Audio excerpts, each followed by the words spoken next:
Happy 94th Saudi National Day mga kababayan ko na nagtatrabaho dito sa Saudi Arabia at mga expat at mga pamilya ng expat na dito sa Saudi Arabia. Sa amin pong mga alalay, wala po kaming mga holiday na ganyan. Although celebrate din ng mga amo dito, pero ordinary day lang po dito. Katulad kanina, nag-out ako, bali galing pa ako ng alas 10 ng umaga kahapon at umuwi naman ako ngayong tanghali ng alas almost 12 o'clock dahil tinapos ko yung mga trabaho. Marami akong ginawa. And ngayon, imbis na matutulog ako, maglalabas sana ako. Almost 3 hours lang. Ito, nakaready na naman ako at pupunta na naman ako sa duty. Sasama ako sa amo ko dahil lalabas yung amo ko. Normally, dapat yung kasama ko na naka-duty yung lalabas. Kaso nga lang dahil hindi pa nagamay yung paglabas-labas. So, ako yung siyasama halos. Araw-araw ay lumalabas po tayo, so wala pong holiday sa Saudi National Day. Ganito po sa Saudi Arabia.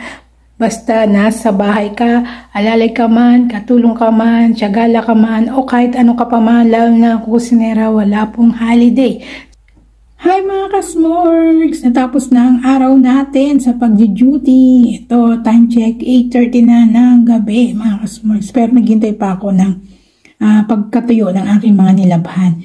Pagkatapos ng duty kanina, nakauwi ako ng alas 12. Yun ang update lang naman. Ang sinasabi ko sa inyo nga pala, ito ay update para sa Saudi National Day. Kasi ang Saudi National Day dito, mga kasmars, ay parang ordinaryong araw lang. Parang wala lang. Akala ko nga maabutan namin sa kalsada yung parade para sa Saudi National Day. Kaya lang, maaga akong tinawag ng amo, hindi ako nakapahinga. 2 oras lang talaga pagkakain ko. Saglit na kain ko lang.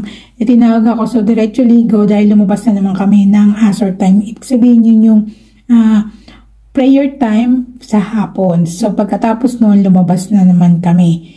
So, dire-diretso yung duty. Hanggang ngayon, hindi pa rin natutulog kasi natin pa natin na matuyo yung damit ko.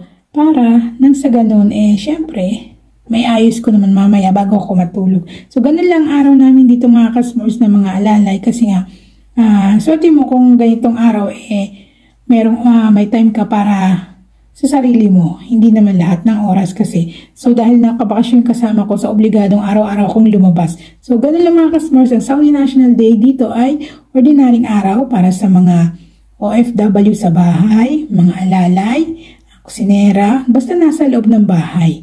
Swerte mo na kung nataon na day off mo ngayong araw o kaya hours off mo ngayong araw. So, sa lahat ng mga OFW, sa lahat ng mga expats sa Saudi Arabia, so, masasabi ko lang is, Happy 94th Saudi National Day. So, kung gusto nyo nga magkaroon ng idea, meron po akong vlog, ilagay ko na lang dito.